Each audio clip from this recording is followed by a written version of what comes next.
پھر انہوں نے وہ بات کہی جس نے تاریخ کا رخ بدل دیا۔ ہم آپ کو ایک دانا بیٹے کی خوشخبری دیتے ہیں۔ یہ خوشخبری صرف حضرت ابراہیم علیہ السلام کے لیے نہیں تھی، بلکہ حضرت سارہ علیہ السلام کے لیے تھی۔ ایک لمحے کو جیسے وقت تھم گیا۔ حضرت سارہ علیہ السلام نے یہ سنا اور وہ مسکرا دی۔ لیکن یہ مسکراہٹ صرف خوشی کی نہیں تھی، بلکہ حیرت کی بھی تھی۔ یہ وہ لمحہ تھا جب ناممکن ممکن بن گیا، کیونکہ وہ بوڑھی تھیں، کیونکہ وہ بانجھ تھیں، اور ثانی عقل کے مطابق یہ ممکن نہ تھا۔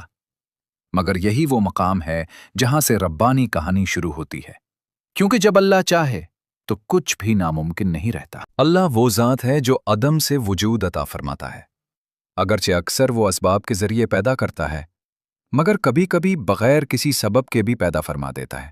تاریخ کے مختلف ادوار میں یہودی، عیسائی اور مسلمان سب اس بچے کے نام پر متفق رہے، مگر اس کی حقیقت، اس کی حیثیت اور اس کے ورثے کے بارے میں صدیوں سے اختلاف پایا جاتا ہے۔ تورات اسے اس نسل کا آغاز قرار دیتی ہے جسے منتخب سمجھا گیا، جبکہ قرآن اسے نبوت کی ایک عظیم زنجیر کی اہم کڑی کے طور پر بیان کرتا ہے۔ دونوں روایات ان کا احترام کرتی ہیں، ان سے محبت کرتی ہیں اور انہیں اپنی مقدس تاریخ کے مرکز میں رکھتی ہیں۔ مگر قرآن ایک قدم آگے بڑھ کر یہ حقیقت بیان کرتا ہے کہ حضرت اسحاق علیہ السلام کے والد حضرت ابراہیم علیہ السلام نہ یہودی تھے اور نہ عیسائی، بلکہ وہ ایک حنیف مسلم تھے، خالص توحید والے، جن کا دل صرف اللہ کی طرف جھکا ہوا تھا۔ اور یقیناً یہی حقیقت حضرت اسحاق علیہ السلام کے بارے میں بھی ہے۔ یہ وہ بچہ تھا جس کی خوشخبری ایک رات ستاروں کے نیچے دی گئی۔ حضرت سارہ علیہ السلام مسکرائیں، حضرت ابراہیم علیہ السلام حیران رہ گئے، فرشتے واپس چلے گئے، اور کائنات ایک عظیم امانت کو سنبھالنے کے لیے تیار ہو گئی۔ پھر وہ لمحہ آیا جب اس خیمے سے ایک آواز بلند ہوئی، ایک نومولود کی پہلی چیخ۔ وہ آواز حضرت ابراہیم علیہ السلام کے آنسوؤں کے ساتھ مل گئی، مگر یہ آنسو غم کے نہیں بلکہ شکر کے تھے، اللہ کی حمد کے تھے کہ اس نے بڑھاپے میں حضرت اسماعیل علیہ السلام اور حضرت اسحاق علیہ السلام عطا فرمائے۔ بے شک وہی دعاؤں کو سننے والا ہے۔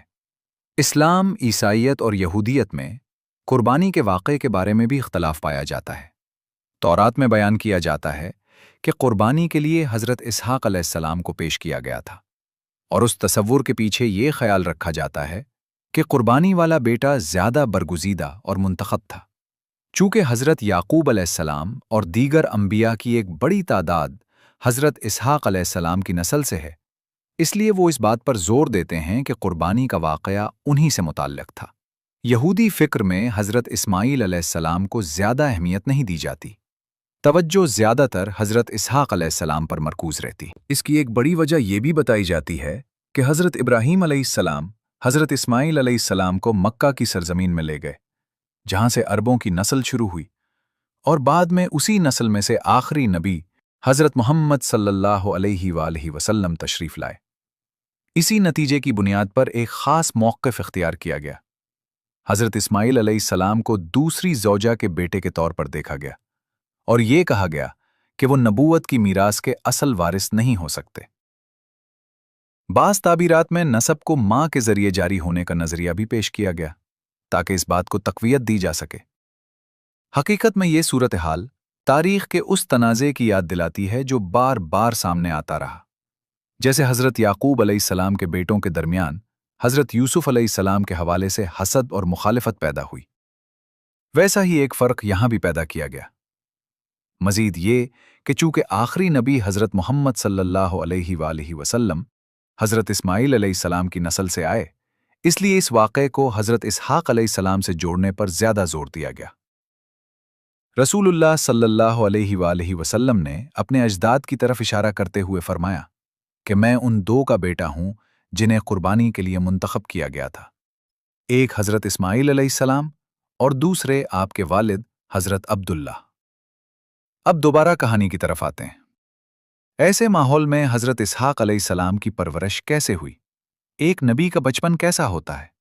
کون سے الفاظ اس کی شخصیت کو تشکیل دیتے ہیں؟ روایات میں آتا ہے کہ گہوارے ہی سے ان کے ارد گرد اللہ کا ذکر گونجتا تھا۔ ان کے کانوں میں سب سے پہلے جو الفاظ پڑے وہ اللہ تھے۔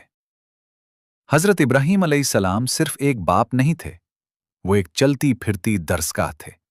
ان کا ہر عمل ایک سبق، ہر بات ایک سبق، حتیٰ کہ ان کی خاموشی بھی ایک سبق تھی۔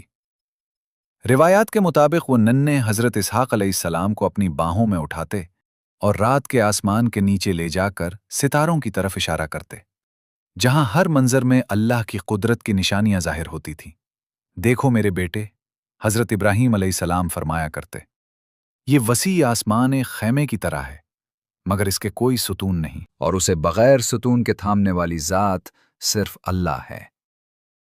ایسے باپ کی آغوش میں پلنے والا بچہ توحید کو کتابوں سے نہیں بلکہ زندگی کے ہر لمحے سے سیکھتا ہے۔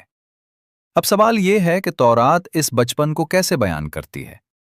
پیدائش کی ایک روایت میں حضرت اسماعیل علیہ السلام اور حضرت اسحاق علیہ السلام کے درمیان ایک کشیدگی کا ذکر ملتا ہے۔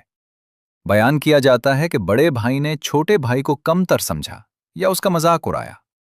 اسی وجہ سے حضرت سارہ علیہ السلام نے حضرت ابراہیم علیہ السلام سے کہا کہ حضرت ہاجر علیہ السلام اور حضرت اسماعیل علیہ السلام کو الگ کر دیا جائے۔ اس منظر کو ایک جذباتی انداز میں بیان کیا جاتا ہے۔ حضرت ابراہیم علیہ السلام غمگین ہو جاتے ہیں، پھر اللہ کے حکم سے وہ ایسا ہی کرتے ہیں، اور حضرت ہاجر علیہ السلام اور حضرت اسماعیل علیہ السلام صحرا میں چھوڑ دیے جاتے ہیں۔ لیکن قرآن اس کشیدگی کو اس انداز میں بیان نہیں کرتا۔ قرآن میں حضرت اسحاق علیہ السلام اور حضرت اسماعیل علیہ السلام کے تعلق کو حسد یا جھگڑے کے زاویے سے نہیں دیکھا جا سکتا، بلکہ قرآن دونوں کا ذکر بلند مقام کے ساتھ کرتا ہے۔ دونوں نبی ہیں اور دونوں حضرت ابراہیم علیہ السلام کی بابرکت نسل کا حصہ ہیں۔ عقیدے کے اعتبار سے یہ فرق نہایت اہم ہے۔ تورات کی روایات میں ایک کو منتخب اور دوسرے کو پس منظر میں رکھا گیا، جبکہ قرآن میں دونوں منتخب ہیں۔ ایک کو بلند کرنے کے لیے دوسرے کو کم نہیں کیا گیا، بلکہ دونوں ایک ہی نور الہی سے جڑے ہوئے ہیں۔ یہی فرق صدیوں سے یہودیوں اور عربوں کے درمیان شناخت کے بڑے مباحث کا مرکز رہا ہے۔ بعض محققین کے مطابق تورات کو لکھنے والے حضرت اسحاق علیہ السلام کی نسل سے تھے، اور اکثر تاریخ وہی لکھتا ہے جو غالب ہوتا ہے۔ اسی لیے تورات میں حضرت اسحاق علیہ السلام کو زیادہ نمایاں کیا گیا، جبکہ حضرت اسماعیل علیہ السلام پس منظر میں چلے گئے۔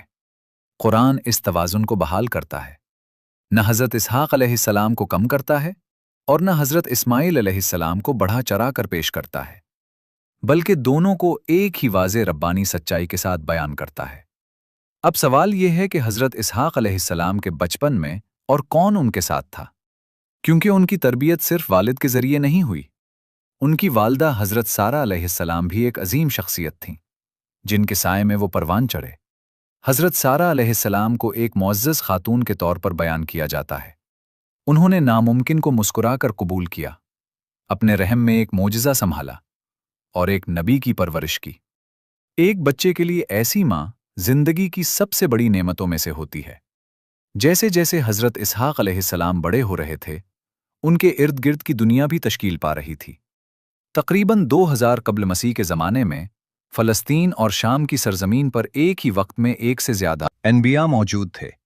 ان کے والد حضرت ابراہیم علیہ السلام فلسطین میں تھے، ان کے بھائی حضرت اسماعیل علیہ السلام مکہ کے قریب فاران کے پہاڑوں میں تھے، اور ان کے چچا حضرت لوط علیہ السلام اردن کے علاقے میں تھے۔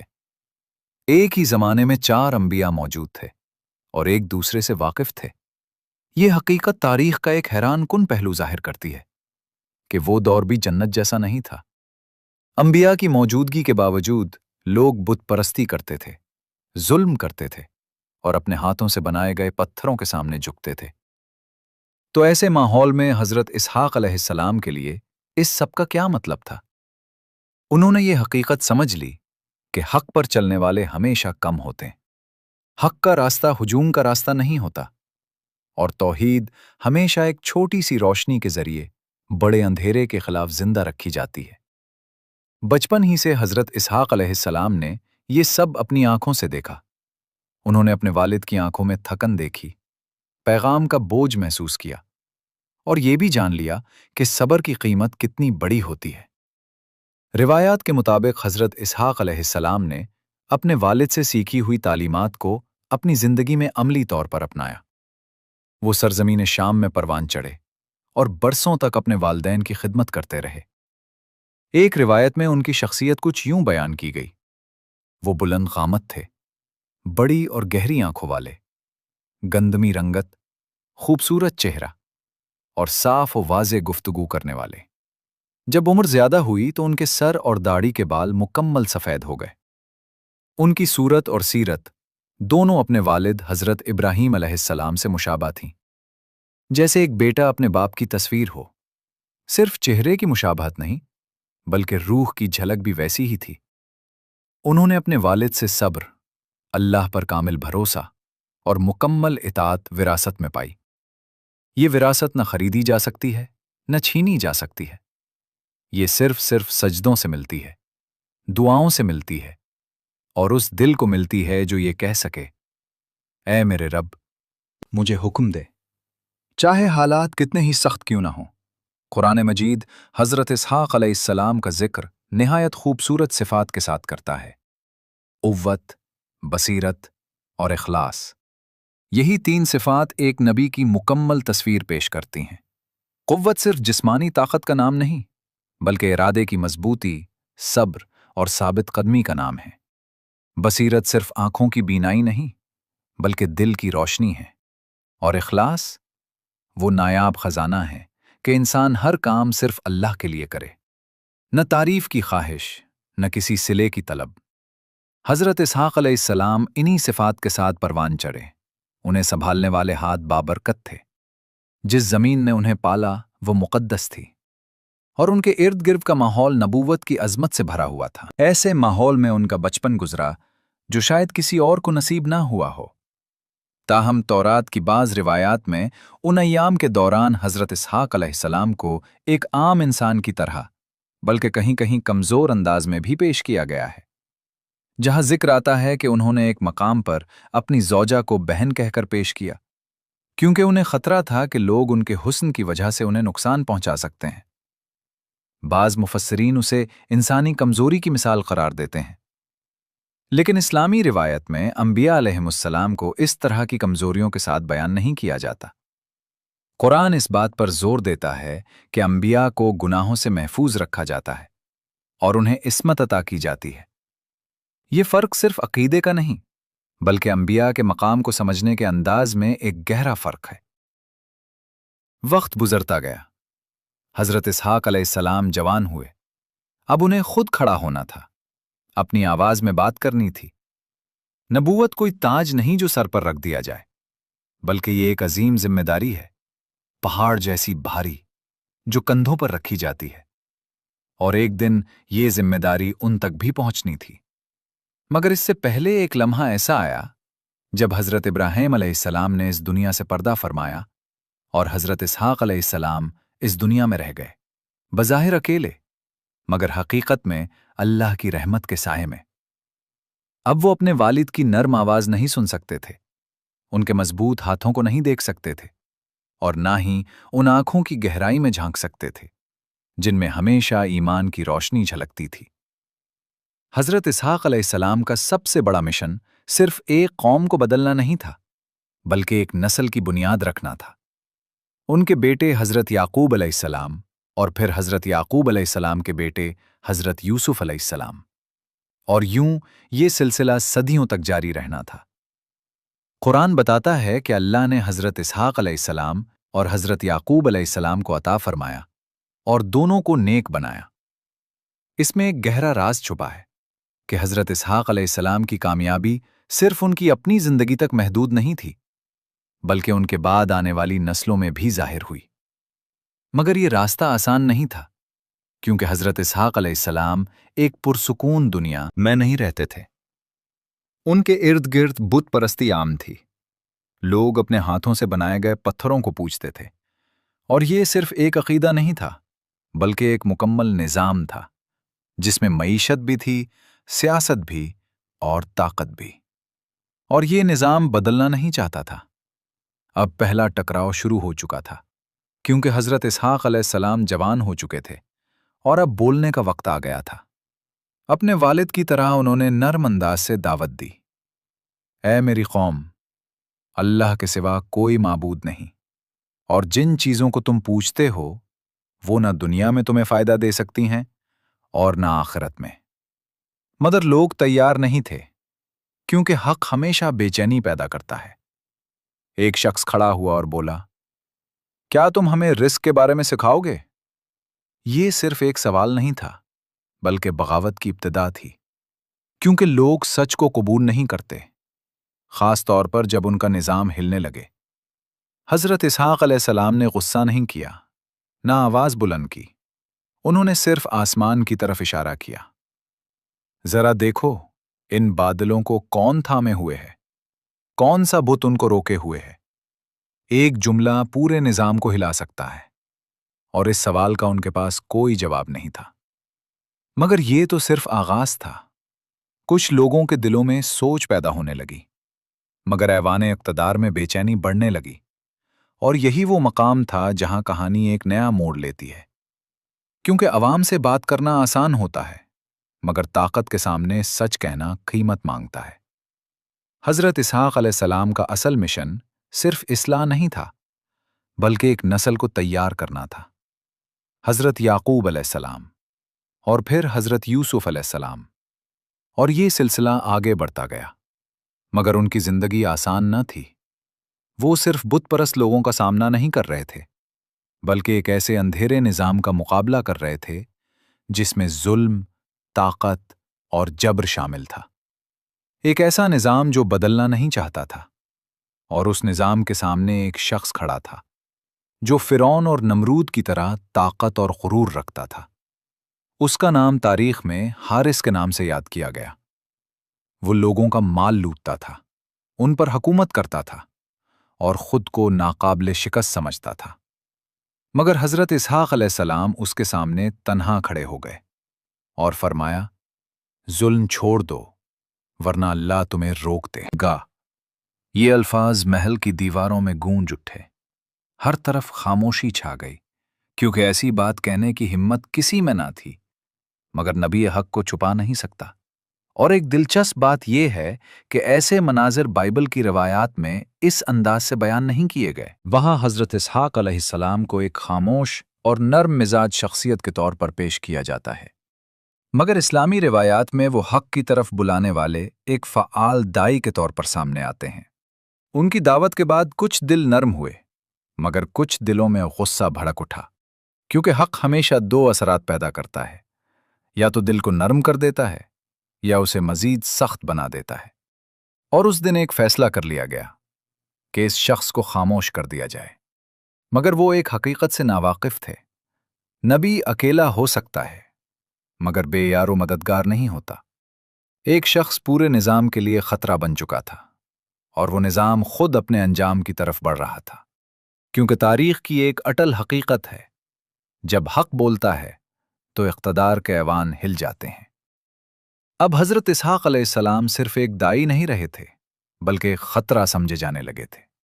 محل کی دیواروں میں سرگوشیاں گونج رہی تھیں، اسے روک دو، اسے خاموش کر دو، ورنہ لوگ بدل جائیں گے۔ مگر اصل خوف یہ تھا کہ لوگ سوچنے لگے تھے، اور جو سوچنے لگے اسے غلام نہیں بنایا جا سکتا۔ حضرت اسحاق علیہ السلام تنہا تھے، نہ کوئی لشکر، نہ کوئی جماعت، نہ کوئی ظاہری طاقت، مگر ان کے پاس وہ چیز تھی جو کسی کے پاس نہیں تھی، یقین کامل۔ قرآن انبیاء کی ایک خاص صفت کو نمایاں کرتا ہے، وہ صبر کرنے والے اور نیک بندے تھے۔ یہ صبر محض انتظار نہیں تھا، بلکہ ایسا عزم تھا جو آگ میں بھی قدم رکھ دے۔ ظالم حکمران حارث نے حضرت اسحاق علیہ السلام کو اپنے دربار میں نہیں بلایا، بلکہ حضرت اسحاق علیہ السلام خود اس کے پاس گئے۔ اور یہی اصل حقیقت ہے کہ حق طاقت کے دروازے پر جاتا ہے، طاقت کبھی حق کے دروازے پر نہیں آتی۔ وہ دربار میں داخل ہوئے، نہ جھکے، نہ خوفزدہ ہوئے، اور بولے، کیا تمہارے اپنے ہاتھوں سے بنائے گئے پتھر تمہارے رب ہیں، یا وہ رب جو آسمانوں کو تھامے ہوئے ہے؟ اس لمحے وقت جیسے رک گیا۔ حارث کے دل میں کچھ ہلا، کیونکہ وہ بھی جانتا تھا